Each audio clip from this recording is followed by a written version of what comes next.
Hello and welcome to Code Blaze, and in this video I'll be going over my game Clocky's Good Morning, which is actually a game jam submission for the Game Dev TV game jam that's going on. It started in the beginning of the May and would be ending on 31st May. So the theme was time, and the game I created is you basically play as an alarm clock and you go around the house waking people up, and as an enemy there are hands that try to snooze you, and if you're snoozed you won't be able to wake up the person for a particular amount of time.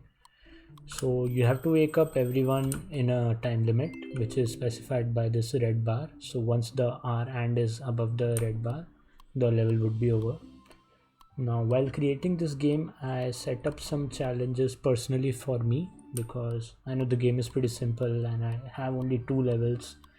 But the big thing for me was I have never done games in which I had to create levels or create this amount of art.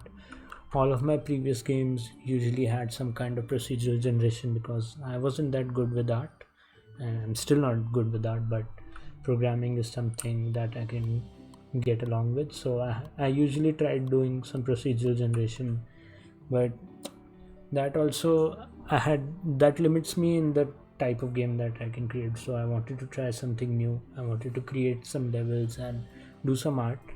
So earlier also one thing that I used to only focus on 2D games because I thought that would be easier to do on a scale of a single person. But recently I watched some videos by Infenzia. I don't know if I'm pronouncing that name correct, but he has some great videos on creating low poly art in Blender. So I started a Blender and tried making low poly art, and I really enjoyed it. I found it easier than creating 2D art. I guess that may be true, but that's what worked for me.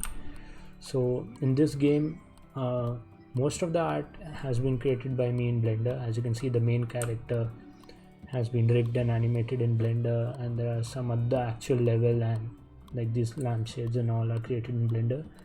But due to the time constraints of the game jam, I had to use some assets from Kenny's. So there was one thing that I kept in mind is to create my art which is in the art style of Kenny's assets.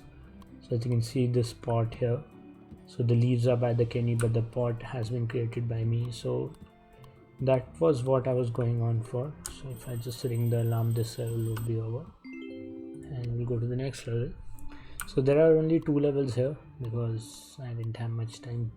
I started the game jam halfway when the game jam was over, as I was occupied with some personal stuff, and now that's been also taken care of. So that means more videos on the channel, since one of my ongoing series, that was the project overview of Color Dash, that has also been on a halt for a few days. Now I'll be completing that series and I have some other projects planned also, so do subscribe and get notified when they are up. And if you have any suggestions regarding this game or any other thing that you would like to learn which I have some experience with, I would gladly make a video regarding that. And again, a massive thanks to Infenzia for inspiring me to creating art, and also now I can feel I have one more tool in my game developer's belt that I can use when creating games or implementing concepts. And other things that I need to concentrate on from the perspective of game development would be particle effects, special effects, shader effects. So that is something that I'm going to start focusing more on with Unity and as well as in Unreal Engine. And other than that, yeah, audio was a big thing. So I didn't get much time to do audio because at the start I would start doing audio also myself, but it's again I find that difficult. I can't create music loops on my own. I did try some softwares like Bosca Seol and LLVM, but I wasn't able to come up with anything good. So here you can see we get snoozed, so I can't wake that person up till that timer is over. So